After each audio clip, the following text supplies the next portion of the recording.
సూర్యుడు సూదులు ఎట్టి పొడుస్తున్నాడు. లేదు,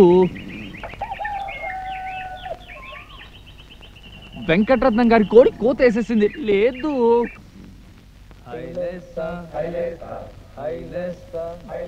జాలరోళ్ళు అప్పుడే గోదావరిలోకి వెళ్ళిపోతున్నారు. లెమ్మంటుంటే బంగారం లాంటి విద్య చేతిలో పెట్టుకుని ఈ బద్ధకం ఏమిటి?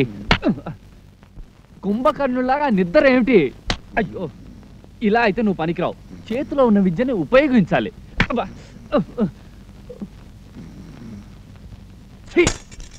నీలాంటి వాడి దగ్గర పనిచేయడం నా బుద్ధి తక్కువ.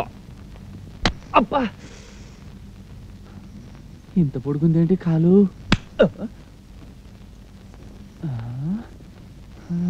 అబ్బా,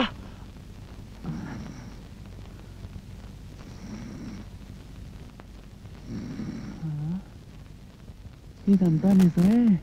వేటాడందే ఒళ్ళోకొచ్చి చేప చేరదు, రెక్కాడందే గూటిలోకి కూడు చేరదు, తెల్లారిదాకా ఏ గొడ్డు కొనుకు తీయదు, గింజ గింజ ఏరకుంటే పూట తీరదు.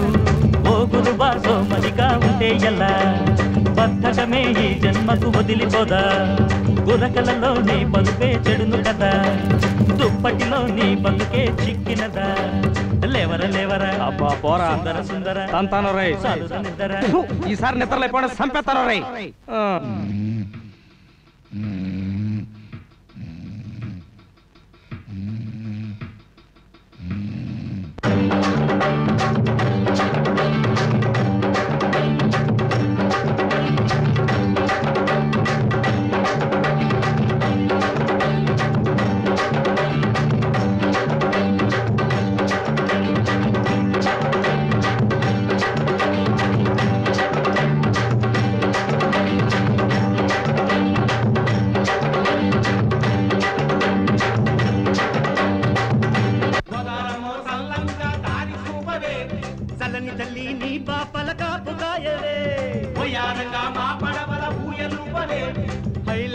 హుషారుగా బతుకు నడపవే, కోటిపల్లి కూనవరం ఏరేవైనా గడును నెట్టి తెరలు కట్టి సేరేవమ్మా.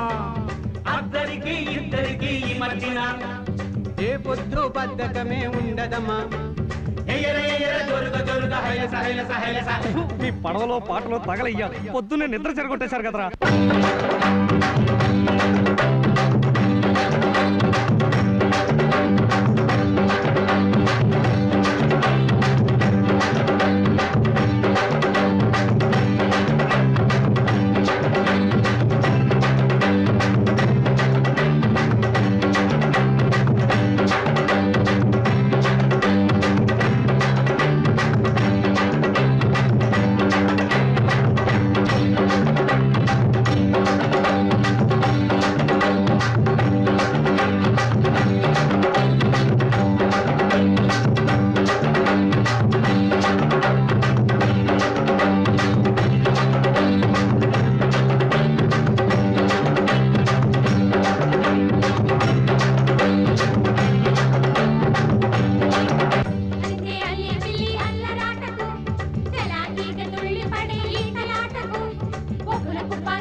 సింధులు మననే సప్పుడు చేయకండి.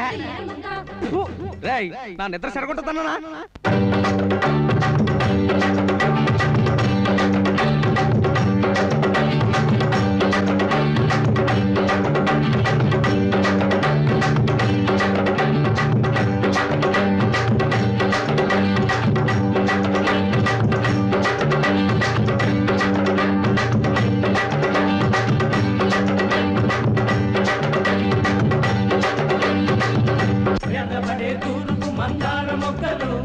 నవ్వులతో ముంగిట ముచ్చాల ముగ్గులు, చెట్టు చేమ పూచే ఈ వెలుగు పువ్వులు, కిలకిలా తుళ్ళిపడే కాంతి నవ్వులు, చెమటలలో తడుకుమనే చురుకుదనం, కండలలో పొంగిన బంగారు బలం, పాటడితే దొరికినదే అసలు సుఖం, సోమరులకు తెలియనిది తీపి నిజం. తీయర తీయరతో నాగమణి నీ ఒంటి రంగుకి రంగు బట్ట జాకెట్ కుట్టించుకున్నావు అనుకో అచ్చం అమ్మోర్లాగా ఉంటావు. నేను అమ్మవారిలాగుంటే నువ్వు పోతురాజులాగుంటావు. నాకు వద్దు పా. ఇదిగా బట్ట నాను చూడకుండా నువ్వు కాదని కూడదు. 2 గజాలు అయితే 3 జాకెట్లు అవుతాయి. క్రితం సారి 3 గజాలు కొంచెం అడిపితే 1 జాకెట్ అయింది. ఇదిగో నా గజంబాత మీద ఒట్టు. ఈసారి అలా జరిగితే చెప్పిచ్చు కొట్టు. మన నాయుడు గారి ఇంట్లో పెళ్లి అయితే 60 గజాలు ఇచ్చింది తెలిసిన. జాకెట్లకే లేక తలుపులకి దారబంధాలకి కట్టారా? చచ్చా ఇదిగో సత్యం, కొను అని నా పేడాలు తీస్తావు. తీరా కొంటే ఏ కాకినాడో రాజమండ్రి వెళ్ళి కుట్టించుకోవాలి. ఇక్కడ సరిగ్గా కుట్టే సచ్చినోడేడి? అదేటి మన సుందరంగాడు ఉన్నాడుగా. ఎవడో సుందరమా? ఆడి చేతికి ఇస్తే బట్ట మీద ఆశ వదులుకోవాల్సిందే. సచ్చినోడు కుట్టడం బాగానే కుడతాడు, కానీ కుట్టాలంటేనే కొంచెం బద్ధకం. లేకపోతే ఫస్ట్ క్లాస్ అని టైలర్ అయిపోతున్నాడు కదా. ఆడు వద్దు నువ్వు వద్దు. అంతగా అయితే నేను రవికి వేసుకోవడమే మానేస్తాను. అమ్మ బాబోయ్, అంత మాట అని నా పొట్ట కొట్టక. ఆ సుందరాన్ని ఒప్పించి నీ రవి కుట్టించి పూచి నాది, సరేనా? అయితే జాకెట్ కుట్టి పట్టుకొచ్చాక డబ్బిస్తాను.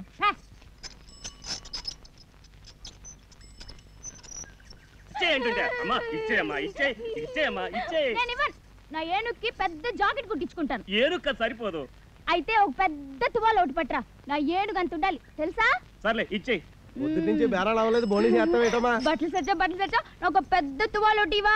మన దగ్గర కొట్టు చీకటి జాకెట్ మొక్కలే తప్ప తువ్వాలు ఉండవు కదా. అబ్బా, మొత్తానికి వెంకటరత్నం చెల్లెలు అనిపించుకుంది. ఆయనకేమో ముక్కు మీద కోపం, ఈ అమ్మకేమో ఎలక ఎంత పిచ్చి. అయినా ఇదేం పిచ్చిరా బాబు, ఏనుగు పిచ్చి. ఒకసారి పక్కన పట్టణంలోకి సర్కస్ కంపెనీ వాళ్ళు వచ్చారు. అప్పుడు మా గురువు వెంకటరత్నం ఈ సుందరిని ఏనుగు ఎక్కించాడు. ఆ ఏనుగు ఏం తప్పు చేసిందో ఏమో చచ్చిపోయింది. అప్పటి నుంచి ఈ అమ్మాయి తిండి తిప్పలు మానేసి ఒకటే ఏడుపు. ఏనుగు అని ప్రాణాలు తీసేస్తుంది అనుకో. మీయేట్రా బాబు, మాయి తీసేస్తుంది. సరే కానీ శ్రీనివాసు, మీ గురువు జైలు నుంచి ఎప్పుడు వస్తున్నాడ్రా? ఇంకా 2 నెలలు పడుతుందిలే. అవును, నీ వ్యాపారం ఎలా ఉంది? నా బొందలా ఉంది. ఈ ఊళ్ళో బట్టలు అమ్ముకుని కంటే బజ్జీలు అమ్ముకోవడం మంచిది. ఏమంటే ఏం చెప్తున్నాయా, పరిస్థితి అలాంటిది. ఈ ఊళ్ళో ఎవరికైనా కమీజ్ గుడ్డో జాకెట్ గుడ్డో అమ్మాననుకో, కుట్టడానికి టైలర్ లేడు కదా. ఉన్న ఒక్కడికి పుట్టుడు బాధకం. అందుకని వేరే ఊళ్ళో కొనేసుకుని అక్కడే కుట్టించేసుకుంటున్నారు. ఈ సుందరంగాని బతిలాడు లేక నా తోక తెగుతుంది. బోని అవడమే కనా కష్టంగా ఉంటుంది తెలిసిన. చూడు సత్యం, ఈ ఊళ్ళో ఆడది ఒంటి మీద బట్టకి ఇబ్బంది పడిందంటే మగాడు దాని చుట్టూ చేరతారు. ఆ తర్వాత మా గురువు వస్తే గొడవలు అయిపోతాయి. అవును కదా. కాబట్టి సుందరాన్ని బతకించొద్దని చెప్పు. నువ్వు హామీ ఇచ్చావు కాబట్టి 100 ఆరైనా ఇలాంటి సంగతి తేల్చేస్తాను. కాదంటే ఆడు మెక్కలు ఇచ్చేస్తాను. 100 ఆరైనా సరే ఇవాళ ఎలాగైనా ఆడు ఒప్పించేస్తాను. కాదంటే ఆడు మక్కలు ఇచ్చేస్తాను అంతే. ఏరా మీ గురువు ఉన్నాడా? ఉన్నాడు లోపల. ఏ చెప్తాను. ఈడోడు పొద్దున్నే. తల్లి పడవే, నీ కోసం బోల్ డబ్బు ఖర్చు చేసి బలిపడే శాస్త్రం కొన్నాను.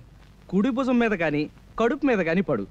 అంతేగాని గుడ్డెద్దు చేలో పడ్డట్టు నీ ఇష్టం వచ్చిన చోట పడమాక. నేను అడిగిన చోట పడ్డావనుకో, నీకు ఈ పురుగులు తినే కర్మేంటే సున్నుండలు, కజ్జికాయలు, పూతరేకులు, కొబ్బరి బొండాలు అన్నీ పెడతాను. జపజల్లి జపజల్లి జపజడవే జపజడవే. ఏంటి జప జల్లే జప జడ? ఏంటి మీ ఓడు మలయాళ మంత్రాలుగా నేర్చుకుంటున్నాడా? మా గురుడు మాట్లాడేది జభాష, అంటే రాజభాష. జపజల్లి జపజడవే అంటే బల్లి పడవే అని అర్థం. ఓ సిదా. ఎవడో బల్లి పడితే అదృష్టం అని చెప్పాడట. పొద్దు నుంచి డ్యూటీ వేసి కూర్చున్నాడు అక్కడే. అదేమో భయంతో బిక్కచచ్చి పడదు. చూసి ఏ నోట్లోనో కూట్లోనో పడుతుంది, రోగం కుదురుతుంది. ఇగో సుందరం, ఆ బలిని కావాలంటే నేను పట్టి తెచ్చిస్తాను. దారానికి చుట్టి మెల్లో వేసుకొని తిరుగుతూ గాని ముందు నా కాంటాక్ట్ తేల్చవయ్యా. అబ్బా, ఇదిగో సీతారాముడు, మీ గురుడికి బిందుడు బద్ధకం చెంబుడు చేతస్థం లేకపోతే దర్జీలకు రాజుగా ఉండి దర్జాగా ఉండవలసినోడు కదయ్యా. ఒరే బట్ల సత్తిగా, కుట్టు గురించి నువ్వు నాకేం చెప్పక్కర్లేదు. సూది దారం లేకుండా చొక్కాలు కుట్టేసిన మొనగాడి. అవును కదా. అందుకే తాడు బొంగరం లేకుండా వస్తువులు ఇలా ఉన్నాయి. నాకు తెలుసు కదా. అది కాదయ్యా, ఈ ఊళ్ళో గొప్ప టైలర్ అని నీ గురించి నేను చెప్తాను. నీ దగ్గరికి వచ్చిన వాళ్ళతో నా బట్టలు కొనమని నువ్వు చెప్పు. అప్పుడు నీకు లాభం, నాకు లాభం. అసలు నీలాంటి గొప్ప టైలర్ ఈ దేశం మొత్తం మీద ఎవడైనా ఉన్నాడేటే. నీ ఎదవ సర్టిఫికెట్లు నాకేం అక్కర్లేదు. ఎదవ కోతలు కూసావనుకో, నాలుగు కత్తిరించేసి చెవుకేసి కుట్టేయగలను. ఒరే సీతారాముడు, ఆ కత్తిరి అలా పట్టరా. అలాగే పట్టరా. అసలు నీలాంటి వాడితో కాంట్రాక్ట్ పెట్టుకోవాలనుకోవడం నాదే బుద్ధి తక్కువ.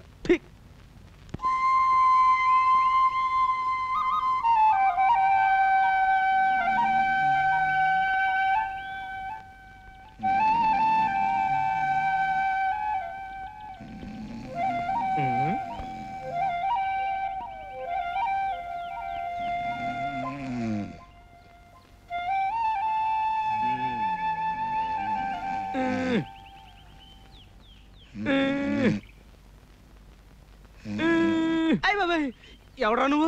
చెరబట్టిన సీతమ్మూరు తీర్పాకలో పడి ఉన్నావు. కష్టాల్లో ఉన్నాడు దొర, నిజమా? కష్టాలా? అష్ట కష్టాలు. అవును, నీకెలా తెలుసు? అడ్డదీగల హనుమంతు మాట పోలిపోదు. మోకంలో లక్ష్మీ కళ ఉన్నది, కానీ అరచేతిలో దరిద్రం. దొరదొక్కేది చక్రం, కానీ చూపు వక్రం. నా చూపు వక్రమా? నిష్ఠూరంగా ఉన్నా నిజం మాట్లాడతా. పెద్ద పెద్ద దొరల జాతకాలు మొఖాలు చూసి చెప్పిన నేత్రాలు తిరిగి నీ చూడు. దర్శకరత్న దాసరి నారాయణరావు పక్కన నేను, నటశేఖర కృష్ణ పక్కన నేను, నూతన ప్రసాద్ పక్కన నేను, జయప్రద పక్కన నేను, శరత్ బాబు పక్కన నేను, రాల్ఫెల్లి పక్కన నేను. రాజకీయ నాయకుల సీట్ల సంగతి ఏంది, సినిమా నాయకుల కాల్ సీట్ల సంగతి ఏంది మొఖం చూసి చెప్తా. 100 నోటు ఉందా? 100? 100 కుర్రో 100 కనకం చేస్తావు. బురదగుంటలో చేపలు పట్టేటోళ్ళ జాతకాలు చెప్పను నేను. కస్మి కరాకండి, జస్మి జరాజండి, రథంబు జరాజక్, బడంబు బడబక్. ఓరు తండ్రి, కోయి భాషలో శాపనార్థాలు పెడతాడు. ఇదిగో ఇదిగో 5. అడ్డదిగల హనుమంతు అన్నం తింటాడు, కక్కిన కూడు కాదు. పొరపాటైపోయింది నాయన. ఇదిగో తీసుకో. అట్టరాదారికి ఏంటి చూస్తున్నావు? మంచిదా కోయంబత్తూరా అని చెప్పినా కదా. తొక్కేది చక్రం, బుద్ధి వక్రం. మనసు మంచిదే, కానీ గుణమే జరాజక్. మహాప్రభు, బుద్ధి పొరపాటైపోయింది. ఇక తిట్టకు, జాతకం చెప్పు. నా ముఖం ఎలా ఉంది? ముఖానికేం చక్కగుంది, తుమ్మ చెట్ల మధ్య సందమామల్లే. సరే చెప్తుండ ఈను. కొండదేవర తల్లి సత్యమైన వాక్కు పలకాలే.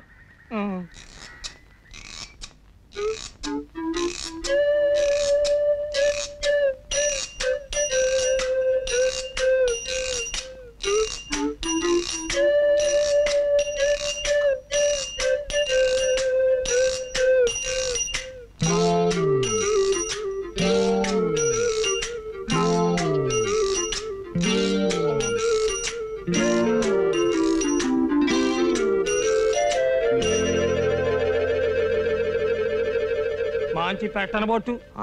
పెట్టంటే కన్య, కానీ ఆ పెట్టకు కుడి తొడ మీద కుంకుడు కిందంత పుట్టుమచ్చ ఉండాలి. దొరికిందో నీ చక్రం తిరిగిందే. ఇక నువ్వు కానీ ఈ ఊళ్ళో ఏ పిల్లకుందని వెతక